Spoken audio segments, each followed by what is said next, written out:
अस्सलामुअलैकुम दोस्तों वीरो की हाल चाल ने ठीक ठाक हो। अज का न्यू व्लॉग स्टार्ट करते पे हैं। सुबह सुबह का टाइम है जी। देखो असी कमाल खेड़ा पाने वास्ते ट्रैक्टर तो इदा खेड़ा पाइया जांदियां बंदे फिर कई नाल तो तुहानूं पता ही आ बहुत देर लग जाती है। माशाल्लाह साढ़े पिंड के शिया साहब ने जिहड़े खेड़ा पाण आए हुए ट्रैक्टर माशाल्लाह चंगा रखा है इन्होंने। देखो इदा खेड़ा पैंदियां ने चेक कर सकते तुसीं। देखो जी कई नालों सौखियां कई खेड़ा ने तकरीबन 5-7 मिनट ही होए इन्हूं अद्धा घंटा भी नहीं लगना करके तो इन्हें आराम नाल चला जाना जी। आ सौखे ने या कई वालियां सौखे ने तुसीं चेक कर सकते हो जी। देखो जी हुण ट्रैक्टर वाला खेड़ा पान लग रहा इत्थों भुल गया। देखो यार कमाल लतड़दा पिया। हाँ यार वाकई सियाड़ ओट आ असल च बिचों सीधी हाड़ी दा पई एक दो सैड़ा उहदे कोल इस वास्ते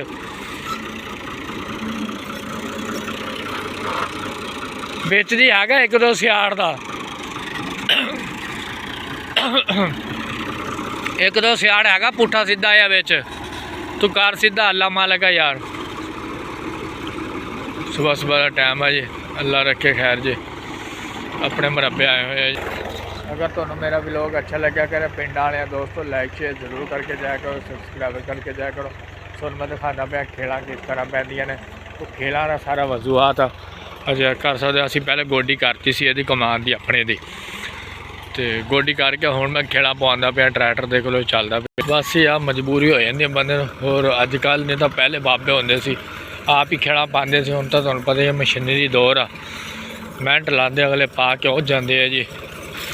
रेट शेट का भी नहीं पूछा असीं तो चलो जो रेट शेट चलता है वही रेट ही लेना अगले ने। देखो कमान का भी हो ही जाता वा चलो गुजारा तो होता वा पर वो चस नहीं रही जी जी हत्थां नाल चस मशीनी नाल कमान भी मेरा टुटी जाता वा। चलो कोई नहीं अल्लाह रखे खैर जी। और 10-20 मिनट होर लगने व्लॉग तुहानूं पूरा हो जूगा क्योंकि असीं पिंडां वाले ब्रांड आ इस वास्ते खेड़ा पाते दिखा रहे हैं किस तरह खेड़ा पैंदियां। अगर किसी ने पवानियां हो तो राबता कर सकते हैं। देखो चेक करो ये आसानी है या कई वाली आसानी है चेक करो। देखो जिदा जिदा खेड़ा पैंदियां जाएंगे उधर उधर तुहानूं वीडियो दिखाता जाना पिछे पिछे। देख लो खेड़ा सवेर सवेर का टाइम से खेड़ा पवान लग रहे थे हले सूरज चढ़ा ही है जी। चलो बाकी गुजारा हो जाता जी। वो चस नहीं रही जी कई नाल कमाल भी मेरा काफ़ी टुटी जाता जी। थोड़ी तरपाली नाल पईयां होईयां है ना जिहदे नाल बरीक बरीक होंदी है। दस ये पूरी 2.5 फुट आ वो फिर 2 फुट वो छोटी होंदी है ना।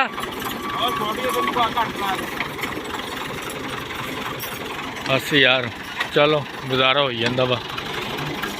कमान भी टुटी जाता कहता बहुत ही ज़्यादा। चलो जी जो टुट गया नुकसान तो नुकसान ही है जी। फिर अल्लाह रखे खैर जी। तुहानूं व्लॉग पूरा करता वा। अगर तुहानूं मेरा व्लॉग अच्छा लगा करे तो लाइक शेयर सबसक्राइबर लाजमी करके जाया करो। पिंड वाले दोस्तों देखो चेक कर सकते इदा खेड़ा पैंदियां जी। देखो है तो आसानी आ पर वो चस जी हैगी चेक कर सकते।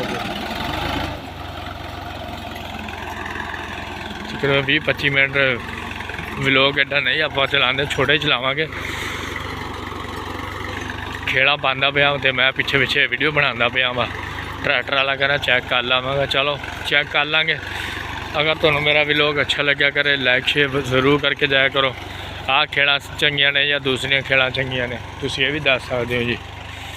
सवेर का नज़ारा जी सुबह सुबह का नज़ारा जी चेक कर सकते हो तुसीं साडा माहौल पिंडां वालियां दा। चस जरूर हैगी इहदे नाल आसानी है मशीनरी का फिर मशीनरी होंदी है हत्थ नाल फिर हत्थ ही होंदा। हाँ जी तुसीं चेक कर सकते खेड़ा पैंदियां सारा कुछ अज का असीं व्लॉग तुहानूं पिंड वालियां दिखाया सुबह सुबह का नज़ारा जी। असीं अपने अपने मरबे आए हुए हैं जी। पिंड वाले ब्रांड आ दोस्तों खेड़ा इस तरह पैंदियां ने जी। कई नाल तो इन्नियां डूंघियां नहीं भी पैंदियां उत्तों तो मिट्टी चुक के पा दिंदे असीं। बाकी ये है कि अगर मेरी वीडियो अच्छी लगे कहना लाइक शेयर ज़रूर करके जाया करो दोस्तों। कई लोग यार जेलस हो जाते हैं कि यार वीडियो पिंड वाले ने बनाता दोस्तों असीं है पिंड वाले तो पिंड वालियां बनानियां जी। तुसीं देख भी सकते हो ट्रैक्टर चलदा इन्ना खेड़ा पैंदियां ट्रैक्टर है जी। अल्लाह रखे खैर जी। हुण रह गया आ टोटा रह गया जी साडा बस अभी 10 तो 20 मिनट लगने हैं जी। हुण इन्ना टाइम कोई ज़्यादा नहीं लगना। हाँ हाँ, जो कोई पट्टिया गया पहाड़ी लग गया ना, बाकी हाँ ये भी सही है। लो जी, अल्लाह रखे खैर जी। व्लॉग अपना हो गया पूरा, तो लाइक शेयर सब्सक्राइबर फॉलो लाजमी करके है ना मेरी वीडियो ना। कमान जाने के डिग गया ना थले, उन्होंने खड़ा कर दो। मैं कहा ठीक हो गया जी, क्योंकि एक दो सियाड़ विचों पट्टे गए है ना, वो हुण सीधे करूँगा।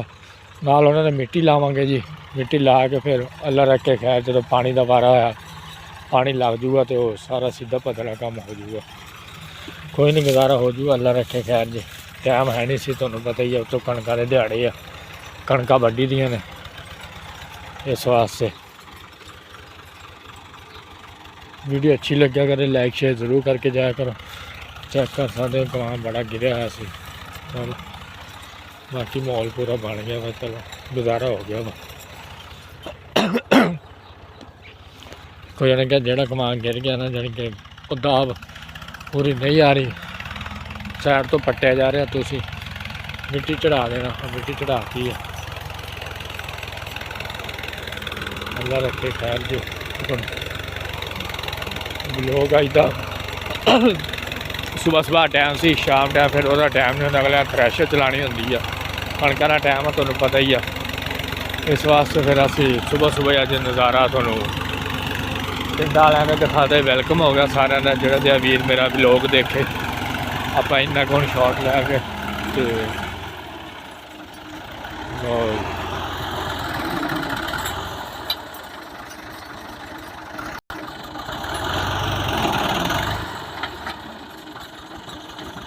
इदा पैंदियां खेलां।